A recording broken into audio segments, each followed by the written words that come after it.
Welcome to Paul T's world, and what a beautiful morning it is this morning. It's 7 a.m, it's June, mid-June, the weather's nice, it rained overnight, everything is nice and fresh. It's going to be a lovely day today, and I'm excited to show you the front garden of my English garden. In this video, we'll be looking at the large shrub and tree in the lawn, also the large shrubbery that forms the boundary with the road, and the two beds that are either side of the path leading up to the front door.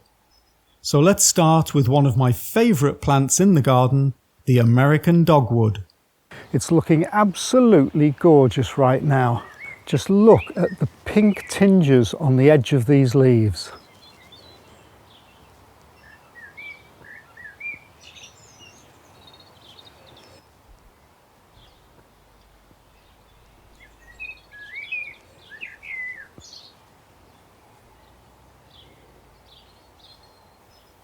I saw this fledgling wren in the tree. It was calling out to its parents.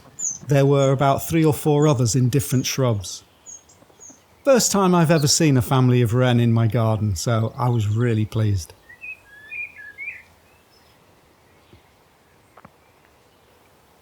This cornice is variegated, of course, and the white bracts appear in May.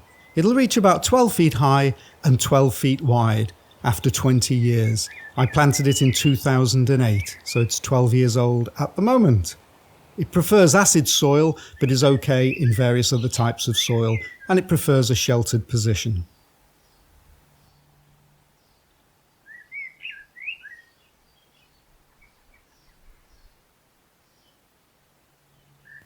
I like to have a number of shrubs and trees in the middle of the lawn.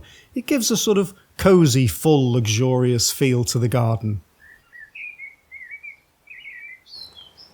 Very pretty tree that I featured with its blossom in the April video. Now it's got its delicate leaves, its delicate summer leaves. And in autumn, it'll be in its red autumn colours.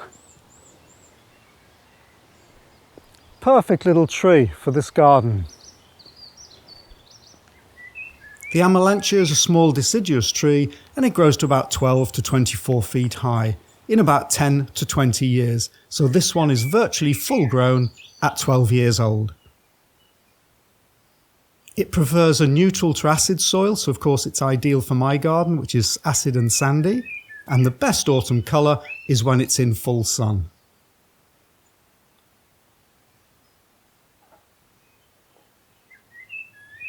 I would now like to show you the shrubbery which is at the end of the garden along the side of the road.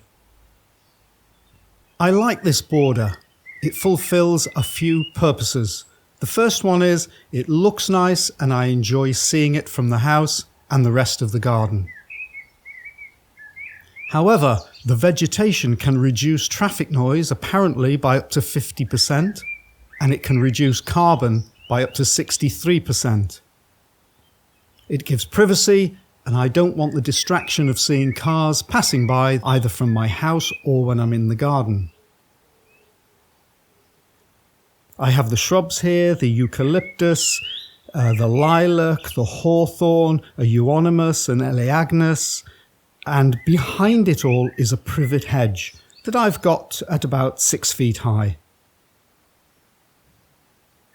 Then there is about 2 or 3 feet gap, and then I've planted the shrubs.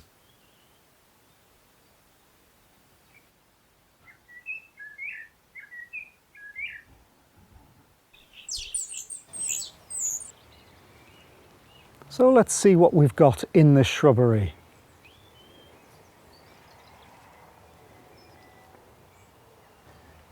Of course, we've got the Magnolia stellata that I've mentioned a few times.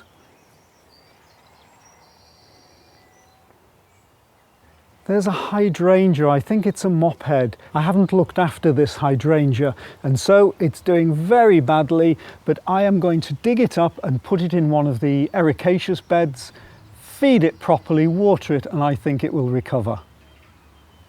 And just behind we have more nettles. I don't mind the nettles in the wilder parts of the garden. Very useful for wildlife, for the butterfly caterpillars. I always have to mention candy tuft. I'm sure everyone is tired of hearing of candy tuft, but I just wanted to I just wanted to show you this one because the candy tuft was right down here this spring. It flowered, as per usual, brilliantly. So I've cut it back and look at this. Already it's growing back. And in another month, that'll be a lovely green. Oh, you can't beat candy tuft. And next to the candy tuft is a spirea. It's quite pretty. I don't know which spirea this is.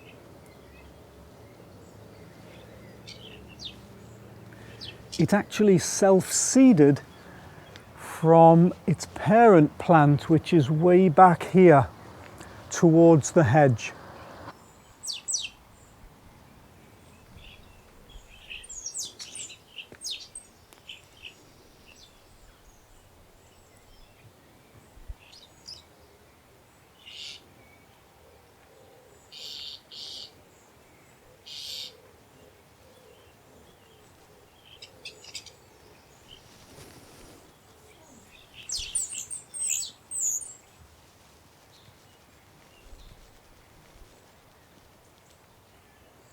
There is a eucalyptus tree here, and look at this.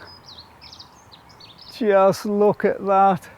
Look at the growth there. That is fabulous.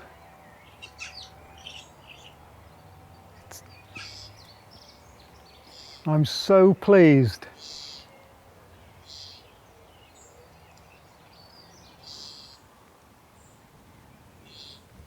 So as that starts to grow, I think I'll probably take this one off here and bush that one up as well.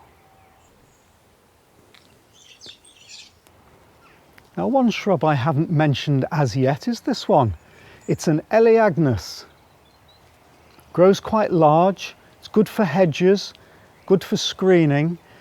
And when I bought this Elaeagnus, it was variegated and quite pretty.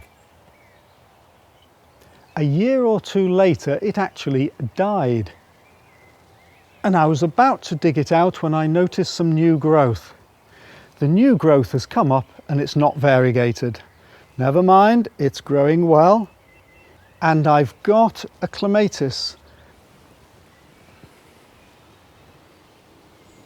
There's some flowers going to come out here through the Elaeagnus. Now, I also planted another clematis. In fact, I can see some of the leaves here, and it's down there somewhere.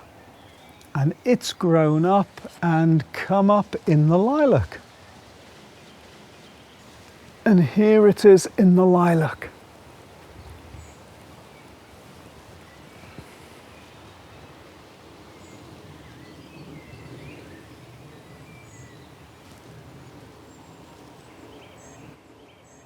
As we can see, the blooms of the rambling rose now are way past their best. I pruned it back a little bit. I want to make sure that as soon as these blooms have finished, I'm going to prune this back.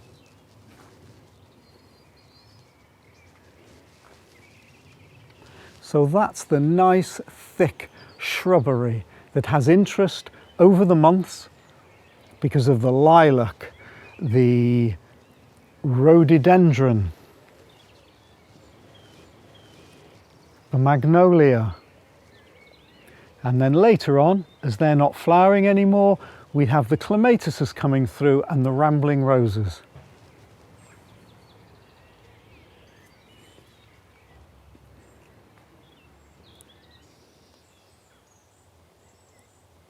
So across from the lawn, across from the parking area, there's a nice big shrubbery here.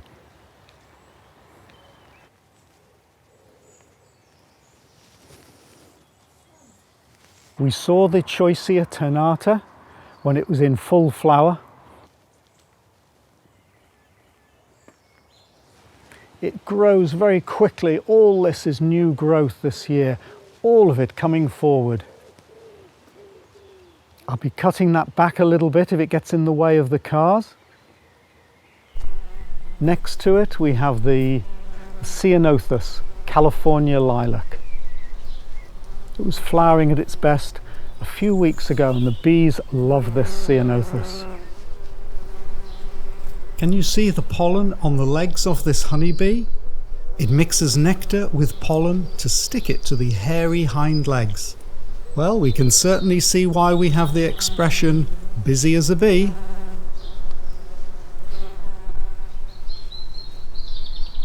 So what I want to do is to show you the pathway up to the front door.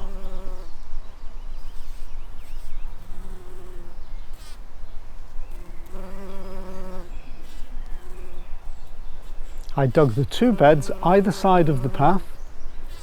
So the one on the right hand side here starts with the Ceanothus. Then there's the Potentilla. I grew this from a cutting from a friend's plant. And then the lavender hedge.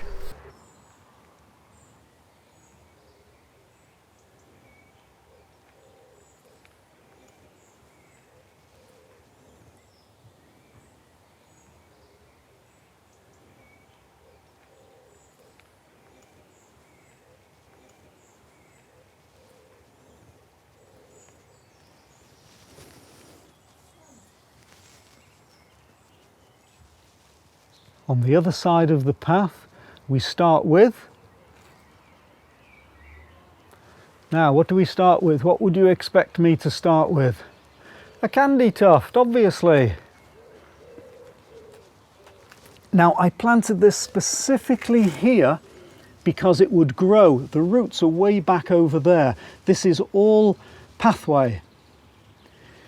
So it's grown over the pathway, it's softened the edges of the path and the garage, and also there's a little drain under there and it stops all the leaves or debris going down the drain. It comes right out to here. Once it's flowered, I cut the flowers off, trim it down if I want, and then cut it back. And look at this. I cut this back a few weeks ago and it's already filled in with greenery. So you can cut candy tuft back, right back past the green growth here, and it will then grow forward. Great plant. And next to it we've got a euonymus, nice and brightly coloured. It's evergreen as well as the candy tuft, as well as the Ceanothus, so we have structure in the front garden all year. This produces little flowers and berries. A darker euonymus as for contrast, and then another Potentilla. So we have plenty of colour throughout the year.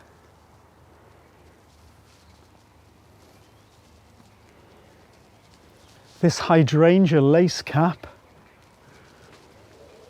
just starting to come into flower now. This is a cutting I took from the large hydrangea which is in the back garden.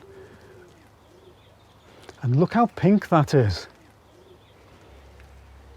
The one in the back garden is a little bit more blue, bluey pink. It's the one that can't decide whether it's pink or blue. This one is definitely pink. And now, as I've been informed by people kind enough to put comments on my channel, that is sun damage.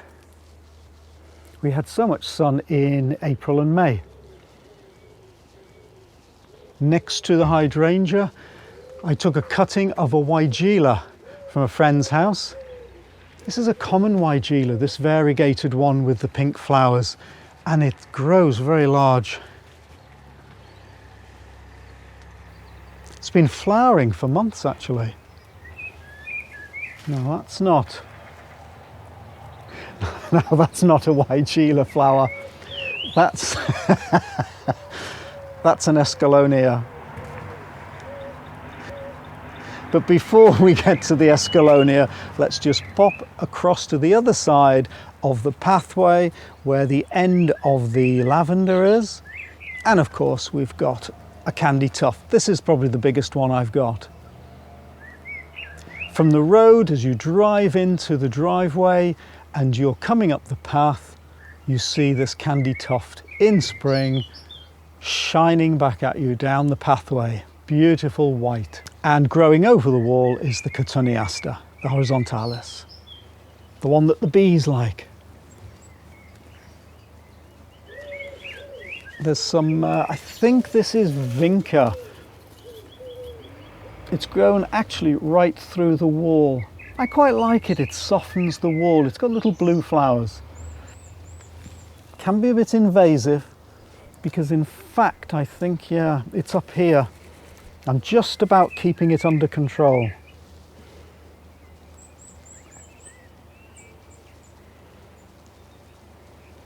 The Philadelphus at the top of the path. So you get this lovely fragrance before you get to the house.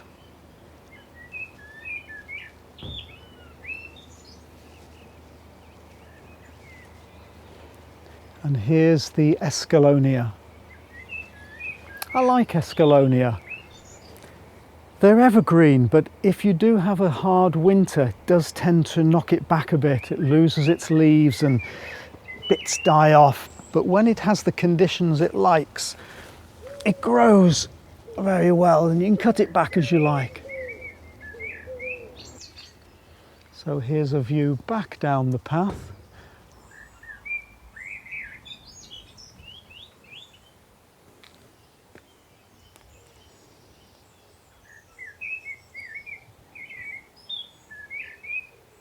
Looking back over the lavender to the lawn.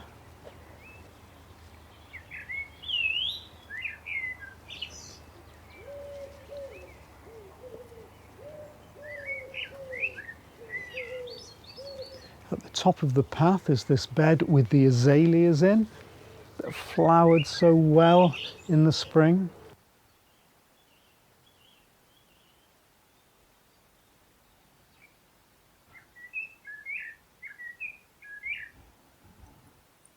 Behind the yellow Choicea sundance is another Philadelphus.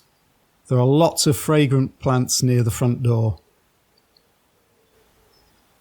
This large Viburnum tinus has suffered from the drought and has some yellowing leaves that it's dropping.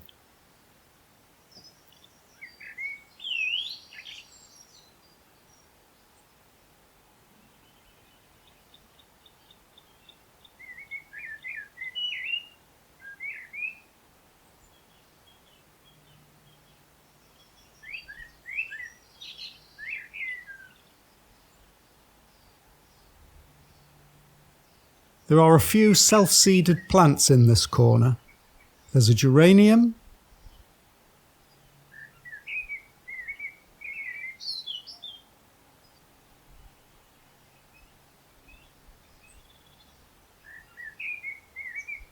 what is left of a large mallow that I dug out. It was quite spectacular actually, but in the wrong place.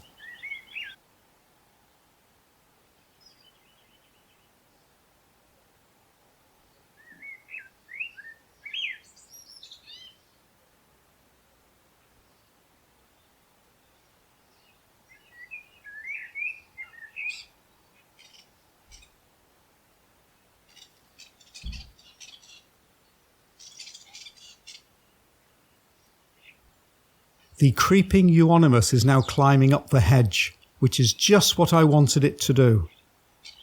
It spent many years just as a small, compact shrub, but once it touched the hedge, it then crept up it. So I know now why it's called a creeping euonymus. As some of the privet hedge is dying, I really wanted to cover this hedge.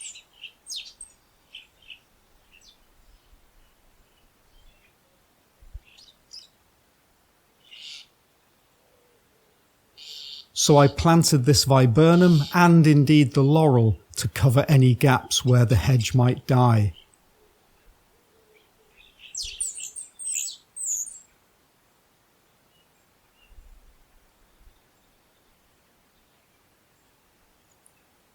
This Himalayan honeysuckle has self-seeded. They're easy enough to pull out. Some people find them quite invasive. I've got a large one in the back garden that I really like, and the birds like the berries. But it does mean that there are quite a few self-seeded ones around the garden. Between the privet hedge and the garage, I've planted 3 buddleia. These grow large and hang over the flat roof.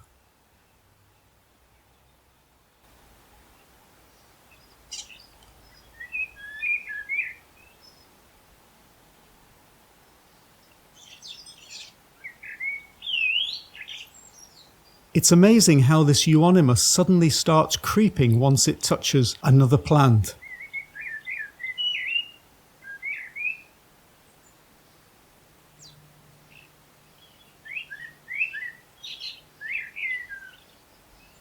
I have a gap between the hedge and the shrubs so I can clip the hedge easily.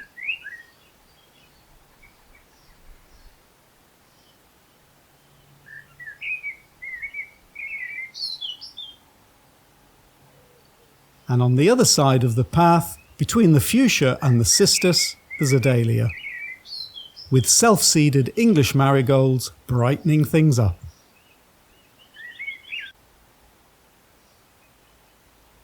I hope you found it interesting seeing my front garden in June, and the next video, part 3, will be the back garden. So I hope to see you next time. Bye!